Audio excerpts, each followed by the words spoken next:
If you're tired of the same old strategies for managing student behavior that have proven time and time again to not be effective in your classroom, and you're looking for a way to manage student behavior that applies to the Title I environment that you're working in, that is culturally responsive to the needs of your students, that centers equity, then you definitely want to watch this video, because I'm giving you my top 10 tips for effectively managing student behavior with these 10 strategies that you can implement in your classroom as quickly as tomorrow. So if that's what you're looking for, keep on watching.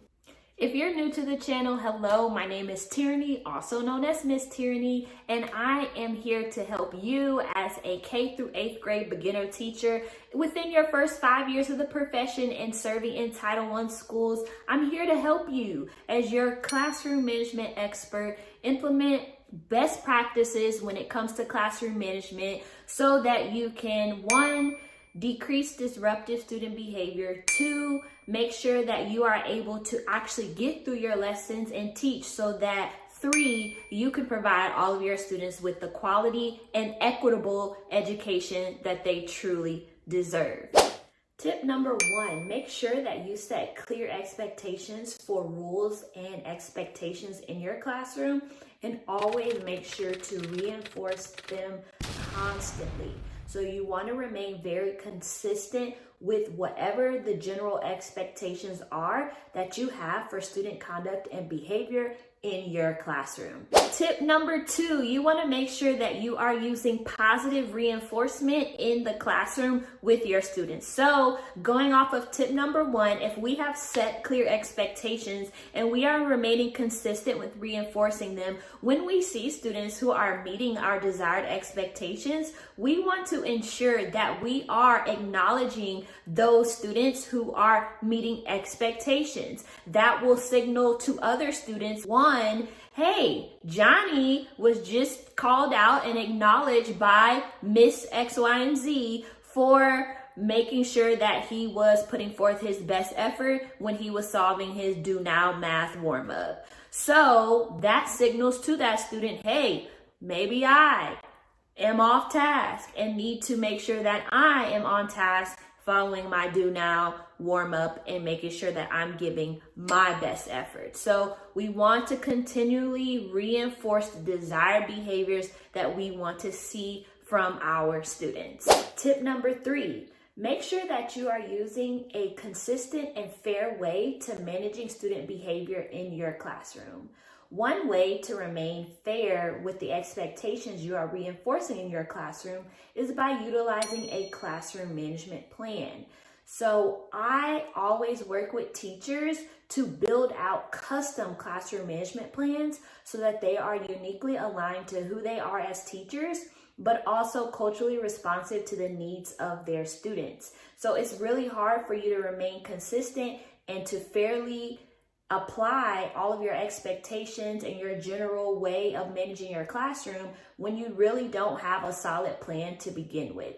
While you can modify your plan or change pieces in order to adjust to meet the ever-changing expectations that you might have in your classroom due to circumstances that might be beyond our locus of control, it is very, very important that you do have a clear roadmap for where you're going and how you're going to do things in your classroom. Consistency is key, and the way to be fair but firm with our students is by making sure we have a classroom management plan.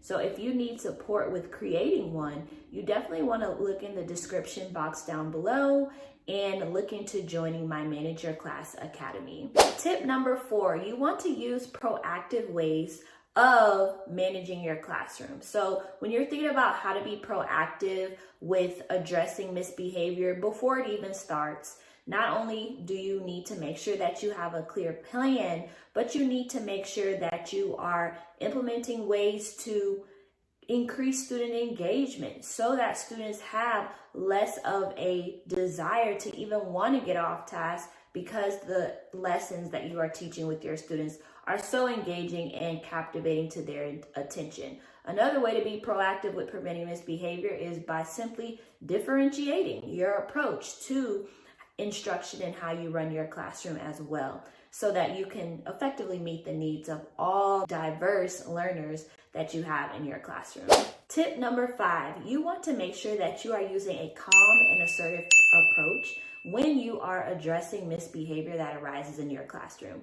No matter how proactive we are with trying to prevent misbehavior in our classroom, it happens. Students are going to naturally get off task and different things like that. So we want to make sure that when those issues arise, that we are remaining as the adult in the room by making sure that we are using a calm yet assertive tone with students. It is very important that you do this and get over the mindset issue that you might have with being mean, because being firm and fair is not mean to students, and using an assertive tone is a part of being firm and fair. So again, make sure that you are maintaining your calm when addressing any kind of misbehavior so that we can effectively de-escalate disruptions in our classrooms. Tip number 6, you want to have regular and open communication with your students, with their families, and also with any other stakeholders. This is so that you're able to serve as a united front. I always talk about parents being a student's first and most important teacher. And with that, we want to make sure that we are really operating in partnership with them when it comes to all things, but especially when it comes to any behavioral challenges that we might be seeing in our classroom. So that is also a very important thing that you want to do to effectively manage student behaviors in your classroom. Tip number 7, you want to always use positive language when you do have to have those difficult conversations with families about a behavioral issue that you are experiencing in your classroom. So in order to make sure that you are having those productive conversations with families that can be challenging, when you're addressing any type of behavioral concerns you might have, you always want to focus on the behavior rather than focusing on the student. Tip number 8. You want to make sure that you are providing support and guidance to any students in your classroom who might be struggling with meeting some of your behavior expectations or who are having some behavioral challenges. This is very, very important, because when we think of academics, we are quick as educators to say, I just taught a lesson on fractions and simplifying fractions.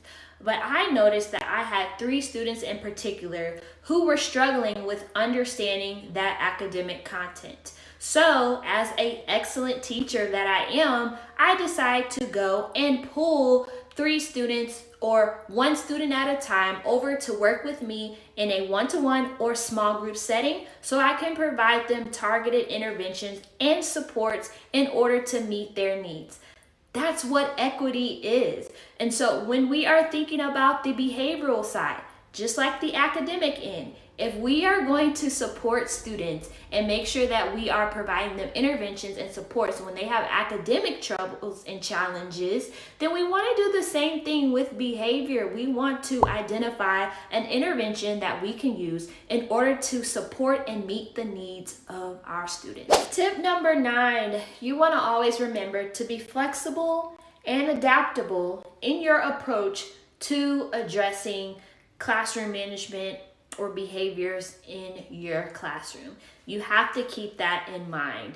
It is important that sometimes we reflect and we might realize some of the practices that we have been taught or have utilized for so many years have proven to be ones that aren't in the best interest of students. And so, like Maya Angelou says, when you know better, then you can do better. So as you learn and continue to grow and develop as an educator, it is critically important that you are constantly doing a reflection and checking to make sure that what you are currently implementing in your classroom is for the best interest of your students. It's okay to go against the grain and realize that just because it's always been done one way doesn't mean that that is the best way for the particular students that you are serving in your classroom for this given year better at this current time. So always keep that in mind and be willing to try out new approaches to classroom management that may have been different than what you have learned before or what you have implemented. If it's not broke, don't fix it isn't always applicable in every situation.